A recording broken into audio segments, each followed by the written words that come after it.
Hello and welcome back to my channel. In this video, we'll be discussing tips on how to remove, replace, and service the Manifold absolute pressure sensor on this 2026 Kia Sportage with the 2.5 liter engine. If you find my tips to be helpful, please like, subscribe, and donate. Now let's get started. The Manifold absolute pressure sensor is located in the center of your screen near the tip of my red pointer. This is your intake manifold. If you follow this curve down this side, you'll see a white label that is approximately 1 inch by 1 inch in dimensions. Okay? Some of the symptoms associated with a faulty sensor include excessive fuel consumption, lack of power, and failed emissions. You'll also have trouble codes P0107 and P0108. So what does this part do? It measures the pressure and temperature in the intake manifold and sends that information to the engine control unit. Supplies needed for this task include a new sensor if needed, but I'm going to show you guys a pro tip on how to service this thing and basically give your car what they call an old-fashioned tune-up. You don't hear that term very often, but we'll go over that. You'll need an 8mm socket. You might need a small flat tip screwdriver and some mass airflow sensor cleaner. Please see other items in the description below. Okay, so accessing the sensor is a little bit of a challenge, but this is the setup I use right here. So you have a small ratchet and then you have a long socket, okay, 8mm socket. And so you have your sensor, just pretend this is the white label. Just off to the right, there's an 8mm bolt right here, okay? So I'm gonna go in there, get my socket on the bolt, start loosening it up. That bolt is about 1.5 inches long. You don't want to loosen it up all the way. You want to just loosen it enough so you can get your hand on there, grab it, and then unscrew it the rest of the way. If you loosen it all the way, you could drop it, and there's an engine cover beneath this engine, and you're going to triple the time for this job if you drop that screw. Okay? So let's not do that. Okay, got the screw, there you go. See, it's not very long. All right, set that off to the side. So next what you're gonna have to do is kind of go in, work your way in behind the sensor and pull the sensor out. And you're gonna have to twist and turn it, okay? And then pop it out.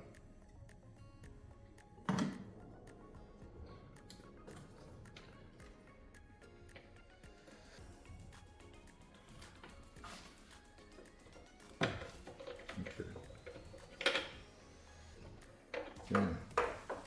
So now we have access to the electrical connector. And there isn't a locking mechanism on this connector, but it's very tight. And so what you'll want to do is, there's your sensor, and then right here is your electrical connector, the locking mechanism, right? So just press down on the very end, as far to the end as you can get. Press down very hard and then pull it, push and pull it away. Do not pull on these wires, okay? And there you go. That is your sensor. There's that white label I was talking about. And let's just go ahead and inspect it. You have your 4 electrical prongs. They're nice and straight, nice and clean.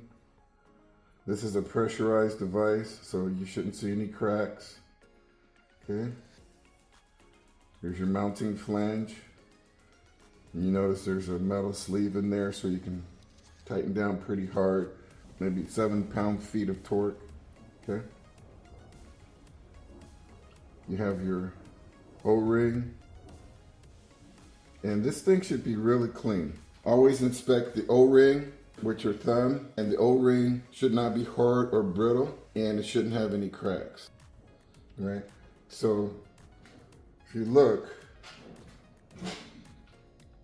in your screen, you can see that you have your filter box, intake hose, you're having air coming in through there. And so it's already filtered, right? And so this thing should be really clean, but sometimes they get dirty.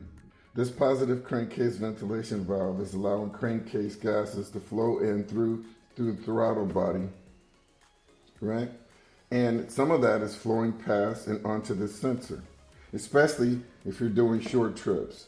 If you're on the highway, you're not going to get hardly any crankcase gases that are going to stay in here long enough to really get on here. But if you got a lot of short trips, especially in the winter, you're going to get build up on this, okay? And what happens is this sensor becomes less sensitive. And that's when you start having the symptoms. It's going to be a slight degradation of performance over time. That's why I recommend that you simply come in here and clean this off, reinstall it, operate the vehicle, and you'll see a noticeable improvement in your gas. So I'm going to say, even if you don't get a diagnostic trouble code, I highly recommend that you clean this at least every 24 months or 30,000 miles. You've got your mass airflow sensor cleaner. What you want to do, you've got your nozzle. Do not put the nozzle inside here. There's your temperature sensor right there. Right there. It looks like it has a clear glue on it. And then way down in the back, that copper, you see that copper back there in the back? That is the pressure sensor way in the back, okay? So what you want to do, you just spray right down in there, just like that. Let it set. You can see it's like a little cup. And then you just shake it out. Okay? Do it again. Set for a couple of seconds.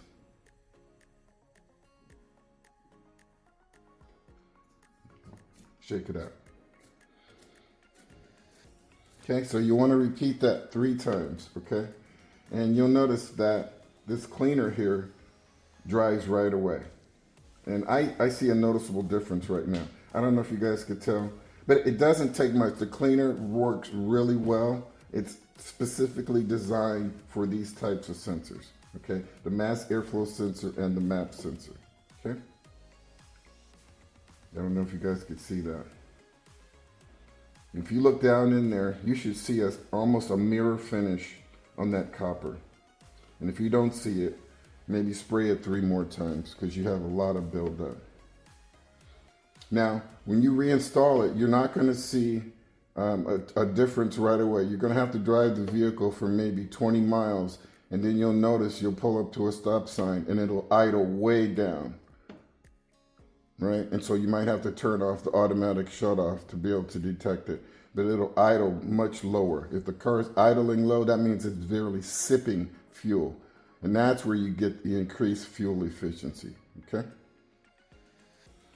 All right, so if you clean it, you reinstall it, you operate the vehicle 20 miles. If the light stays on, then and only then would I even think about replacing this sensor, okay?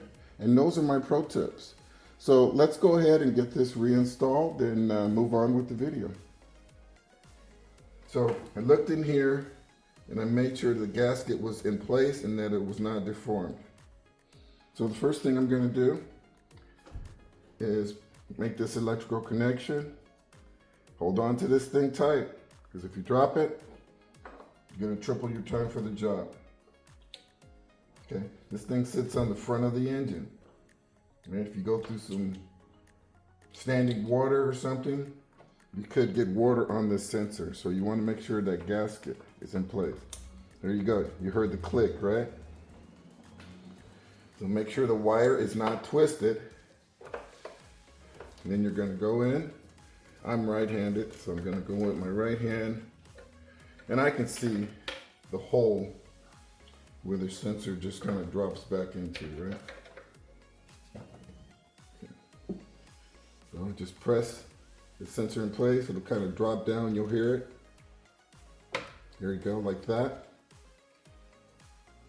Shake it a little bit. You want to twist it. And what you're doing is you're making sure that that O-ring is not deformed. And I'm going to use 2 hands to install this bolt. Okay? I'm going to start off with 1 hand. I'm going to pause the video here and I'm going to show you guys a trick that I've used before. Okay, so what I did is I grabbed some painter's tape, okay? And I just laid a small piece across the end of my socket. Then I'm going to take my bolt, then I'm going to press it into place like that. And if you see, that bolt is not coming out. Now if I hit on it really hard, of course, yeah, it will drop. But if I'm careful, it's just going to sit there and it's not going to fall out. And that's going to allow me to work around those wires and hoses and get this thing in place. Just make sure the ratchet is ready to go, okay? So that's another pro tip for you guys. Get down in there where you want. There you go, dropped it into the hole. Okay, so I was in the wrong place. So make sure you rotate that flange so that the bolt is dropping in. There you go. So you notice when the bolt went into the correct position, the ratchet started making noise. And I never released pressure on that bolt until I start hearing that noise, okay? So that's key. And I can see and feel that the bolt is dropping in, the tape is rotating, it slipped off of course, but it's already partially threaded on, so I'm not worried about it. Okay, so like I talked about earlier, maybe 7 pound-feet of pressure. And that's about it. Reach in, double check it, and there you have it. Well, folks, that wraps up the review of the servicing, removal, and installation of the MAP sensor for this 2026 Kia Sportage with a 2.5 liter engine. I hope you found my tips to be helpful. Please like, subscribe, and donate. Until next time, drive defensively.